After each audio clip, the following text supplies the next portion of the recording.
Welcome to Prakash Lina vlogs. இன்னைக்கு டே 21. இந்த வாரத்தில் நம்ம வினோத்துக்கு பர்த்டே வருதான். அதனால இன்னைக்கு என்ன டேட்டு என்ன கிழமைன்னு எனக்கு தெரியல. ஆனால் இந்த வாரம் தான் என் பிறந்த நாள் வருது. எனக்கு நீங்கள் பர்த்டே விஷ் பண்ணால் ரொம்ப சந்தோஷமா இருக்கும் அப்படின்னு சொன்னார். அதுக்கு நம்ம விஜய் சொன்னோம் எனது அருமை தம்பி வினோத் அவர்களுக்கு அப்படின்னு சொல்லி பிறந்தநாள் விஷயம் சொன்னார். அதுக்கப்புறம் நேற்று பாடாம விட்ட கானா சாங்க இன்னைக்கு பாடியே தீர்வேன்ட்டு நம்ம வினோத்து கேட்டார். சரி பாடுங்க அப்படின்னு சொல்லிட்டு நம்ம விஜய் சொன்னு பாட சொல்லிட்டாரு. பாட்டு கச்சேரிலாம் முடிஞ்சதுக்கு அப்புறம் விஜய் சொன்ன எல்லாத்துக்கும் ஒரு டாஸ்க் வச்சாரு. என்னன்னா கனித்தலைமையில இந்த வாரம் எப்படி இருந்துச்சு அவங்ககிட்ட நீங்க பார்த்த விமர்சனத்தை மட்டும் வைங்க அப்படின்னு சொன்னாரு. முதல்ல நம்ம கமருதின்னு இந்த டாஸ்க் நடக்கும்போது அவங்க வந்து தலையா செயல்படுறாங்களா இல்லைன்னா கண்டஸ்டண்டா செயல்படுறாங்களானே தெரியல. டாஸ்க் நடக்கும்போது அங்க நிறைய பிரச்சனை நடந்துச்சு. அந்த டைம்லாம் அவங்க எதுவுமே கண்டுக்காம நான் இப்போ கண்டஸ்டண்டா இருக்கேன் அப்படின்ற மாதிரி இருந்தாங்க. ஆனா அந்த டைம்ல மைக்குக்கு பேட்டரி மாத்தணும்னு இஷ்யூ வரும்போது மட்டும் நான் தலைவரா செயல்படுவேன் அப்படின்ற மாதிரி செயல்பட்டு இருந்தாங்க. ஸோ அவங்க எந்த நேரத்துல எப்படி இருக்காங்கன்னே தெரிய மாட்டேங்குது அப்படின்னு சொன்னாரு.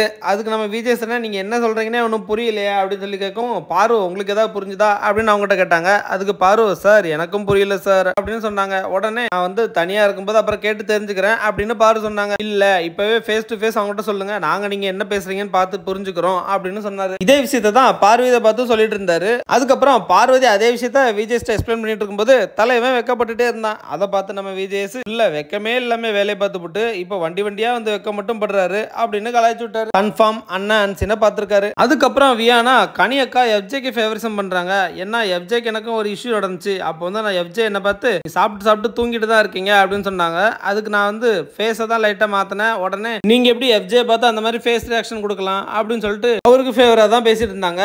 அதே இடத்துல அவரு என்ன பத்தி பேசுனதை பத்தி அவங்க ஒண்ணுமே கேட்கவே இல்லை. அதனால அவங்க எஃப்ஜேக்கு ஃபேவரிசம் பண்றாங்கன்னு சொன்னாங்க. அதுக்கப்புறம் கெமிக்கும் எஃப்ஜேக்கும் ஒரு இஷ்யூ நடந்துச்சு. அதை பத்தி சொல்லிட்டு இருந்தாங்க. அப்ப நம்ம விஜய் சொன்ன உங்க இஷ்யூஸ்லாம் இருக்கட்டும், உங்க இஷ்யூஸ்க்கு பஞ்சாயத்து பண்ண ஒருத்தர் வந்தாரு, அவர் என்ன சொன்னாரு அப்படின்னு சொல்லி கேட்டாங்க.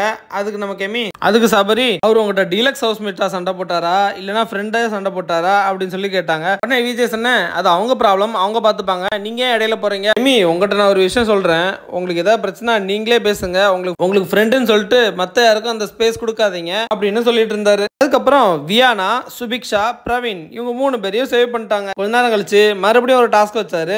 என்ன டாஸ்க்னா யாரு நல்லா யாரு சேஃபா இருக்காங்க அப்படின்னு எல்லாரும் சொல்லுங்க அப்படின்னாங்க. முதல்ல எந்திரிச்சு ஃபர்ஸ்ட் 2 வீக்ஸ் பாரு வந்து டாக்டரோட நிழல்ல இருந்தாங்க.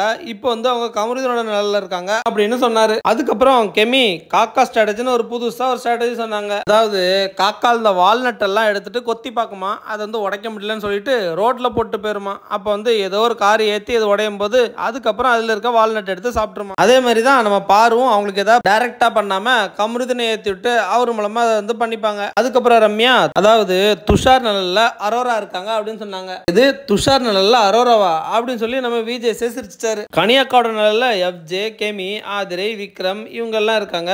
ஆனா ஒரு சில நேரம் கனியக்காவும் இவங்களோட நலல் எல்லாம் இருக்காங்க அப்படின்ற மாதிரி சொன்னாங்க. அதே மாதிரி சுபிக்ஷாவோட நல்ல வியானா ரம்யா இவங்க எல்லாம் இருக்காங்க அப்படின்னு சொன்னாங்க. அதுக்கப்புறம் நம்ம விஜேஸ் பாத்தீங்களா பாரு அந்த ஒரே கேள்விக்கு அவங்கள பிடிச்சவங்கள தவிர மற்ற எல்லாத்தையும் அந்த நிழலுக்குள்ள அடக்கிட்டாங்க அப்படின்னு கலாய்ச்சி விட்டாரு. அதுக்கப்புறம் நம்ம வியானா எந்திரிச்சு கனியோட நல்ல எஃப்ஜேயும் சபரியும் இருக்காங்க, சம்டைம்ஸ் எஃப்ஜேயோட நல்ல ஆதரையும் இருக்காங்க அப்படின்னு சொன்னாங்க. அதுக்கப்புறம் கமருதீன் எந்திரிச்சிட்டு துஷார் நல்ல அரோரா இருக்குன்னு சொன்னாரு. அதுக்கப்புறம் கமருதீனுக்கும் துஷாருக்கும் நடந்துச்சு இல்லையா அந்த இஷ்யூ பத்தி விஜேஸ் போய் சொல்லிட்டு இருந்தாரு. அவன் ஹைட்டா இருக்கான்னு சொல்லிட்டு பக்கத்திலேயே வந்து நின்னுட்டு என்ன வேலை செய்ய விடாம என்ன அடிக்கிற மாதிரியே வந்து மேனரிசம் காமிச்சிட்டு இருந்தாரு. நான் சொல்லியும் போகாம பின்னாடியே வந்துட்டு இருந்தாரு சார் அப்படின்னு சொல்லிட்டு இருந்தாரு. உடனே நம்ம விஜய் கமருதீன் நாங்க எல்லாமே பார்த்துட்டோம், அந்த மாதிரி எல்லாம் எதுவும் நடக்கல, நீங்க வந்து பிளேட்டை திருப்பாதீங்க அப்படின்னு சொல்லி சொன்னாரு. அதுக்கப்புறம் டாக்டர் எந்திரிச்சு வினோத்தை பார்த்து சார் என்ன தூங்க விட மாட்டாரு, ரொம்ப இன்டீசென்ட்டா பிஹேவ் பண்றாங்க, ரொம்ப வந்து மார்க் பண்ணிட்டே இருக்காங்க அப்படின்னு சொல்லிட்டு ஒரு கம்ப்ளைண்ட் எடுத்து வச்சாரு. உடனே வினோத் சார் அவருமே என்ன வந்து ரொம்ப பாடி ஷேமிங்லாம் பண்ணிட்டு கொஞ்சம் கண்ணாடியில பார்த்தியா எப்படி இருக்கு அப்படின்னு சொல்லிட்டு ரொம்ப பாடி ஷேமிங் பண்ணிட்டு இருந்தாரு. அதனாலதான் சார் நான் அந்த மாதிரி ரியாக்ட் பண்ணேன், அவர் தான் ஸ்டார்டிங் பாயிண்ட் அப்படின்னு சொல்லிட்டு இருந்தாரு.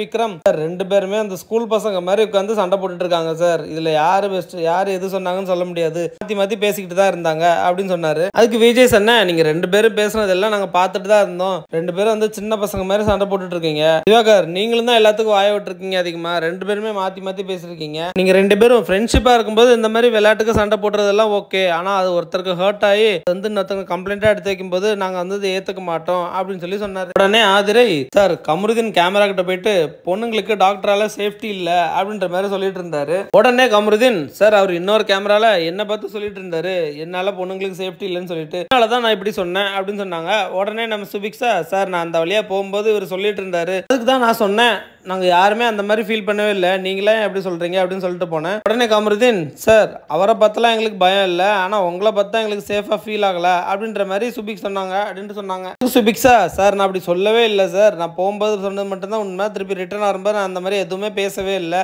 அப்படின்னு சொன்னாங்க. உடனே கமருதீன், இல்லை சார் நான் கண்டிப்பாக சொல்கிறேன் அது சொன்னாங்க அப்படின்னு சொல்லிட்டு ப்ராமிஸ்லாம் பண்ணிட்டு இருந்தாரு. விஜய் சொன்னோம், நானும் ப்ராமிஸாக சொல்கிறேன் இந்த மாதிரி கிளிப்பு எதுவுமே இல்லை அப்படின்னு சொல்லிட்டு இருந்தாரு. உடனே நம்ம சுபிக்ஷா பார்த்து முறைச்சிக்கிட்டே இவர் உட்காந்துட்டாரு. அதுக்கப்புறம் பிரேக் விட்டு நம்ம விஜய் கிளம்பிட்டாரு. அந்த டைம்ல துஷாருக்கும் கமருதீனுக்கும் மறுபடியும் அதே வச்சு சண்டை வர ஆரம்பிச்சது.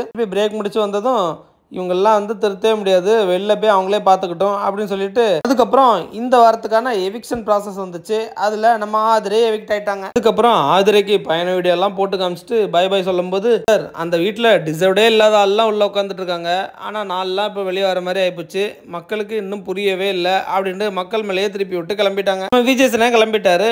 அதுக்கப்புறம் கமருதீனுக்கும் அரோராக்கும் ஒரு ஆர்குமெண்ட் வந்துச்சு.